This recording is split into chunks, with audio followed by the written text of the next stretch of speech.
Hello student, तो फिर से लेकर आ चुके हैं हम अगली वीडियो क्लास 10th का नन हिंदी का किसलय भाग 3 का चैप्टर 14 पीपल पर जो आधारित 30 महत्वपूर्ण वस्तुनिष्ठ प्रश्न लेकर आए हैं, जिसके जो लेखक हैं, जिनके रचित हैं, वो है कवि गोपाल सिंह नेपाली। कौन है? कवि गोपाल सिंह नेपाली है।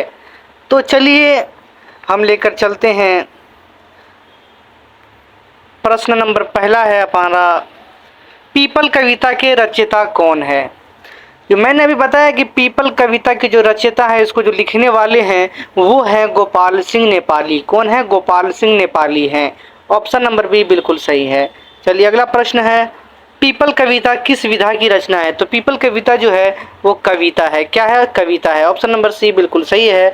चलिए अगला प्रश्न है, पीपल कविता में किस वृक्ष का वर्णन मुख्य रूप से किया गया है? तो पीपल कविता में जो है पीपल वृक्ष का वर्णन मुख्य रूप से किया गया है। ऑप्शन नंबर बी बिल्कुल सही है। चलिए प्रश्न नंबर 4, कवि के अनुसार पीपल का वृक्ष कैसा होता है? तो कवि के अनुसार जो है पीपल का वृक्ष पुराना और अचल होता है। क्या होता है? पुराना और अचल होता है। चलिए अगला प्रश्न है, पीपल के पत्ते कैसे होते हैं? पीपल का जो पत्ता होता है वो कैसा होता है? तो पीपल का पत्ता गोल गोल होता है। क्या होता है? गोल गोल होता है। ऑप्शन नंबर बी बिल्कुल सही है। चलिए अगला प्रश्न है, पीपल के पत्तों से कैसी आवाज आती है? सरसर, मरमर, झरझर, टप टप। तो पीपल के पत्तों से मरमर की आवाज आती है। क्या आती है?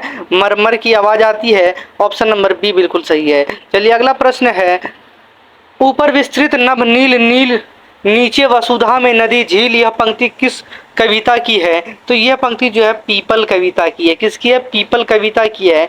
ऑप्शन नंबर बी बिल्कुल सही है। चलिए अगला प्रश्न है, पीपल का वृक्ष कहाँ खड़ा है? तो पीपल का वृक्ष जो है निर्झर के पास, झरना के पास खड़ा है। कहानी के अनुसार पीपल का वृक्ष जो है झरने के पास खड़ा है। ऑप्शन नंबर बी बिल्कुल सही है। चलिए अगला प्रश्न है, कोयल पीपल की डाल पर बैठकर क्या करती है? तो कोयल को पीपल की डाल पर बैठकर कूकती है, गाती है। ऑप्शन नंबर बी बिल्कुल सही है। चलिए अगला प्रश्न है, पीपल कविता में छायावाद के किस स्वरूप का वर्णन है?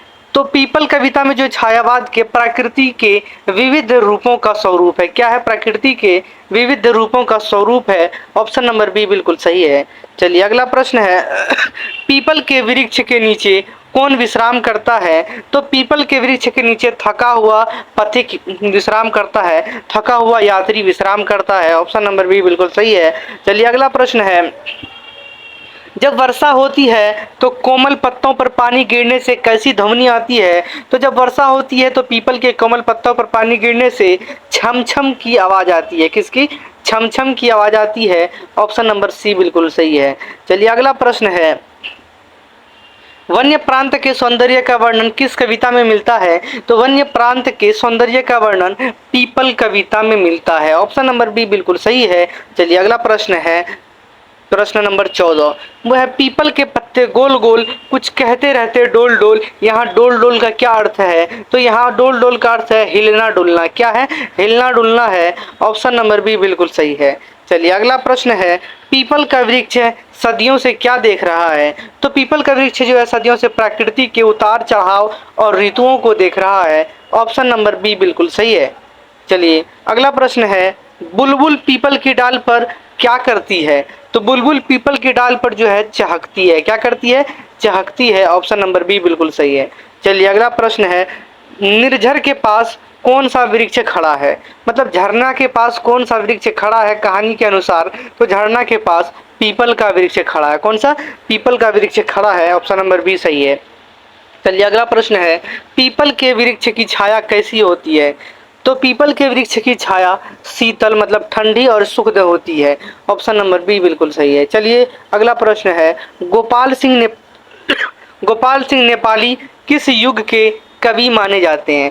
तो गोपाल सिंह नेपाली जो है ये छायावाद के कवि माना जाते हैं, छायावादोत्तर कवि माना जाते हैं। ऑप्शन नंबर ए बिल्कुल सही है।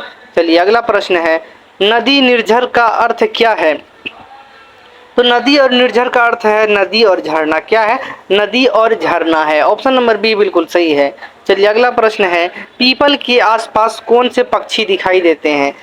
तो पीपल के आसपास कोयल और बुलबुल दिखाई देते हैं। क्या पीपल के आसपास कोयल और बुलबुल दिखाई देते हैं? ऑप्शन ए बिल्कुल सही है। चलिए अगला प्रश्न है प्रश्न नंबर 22।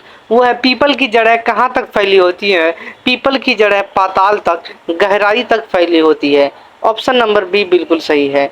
चलिए अगला प्रश्न है, इस कविता में प्रकृति को किस रूप में दिखाया गया है?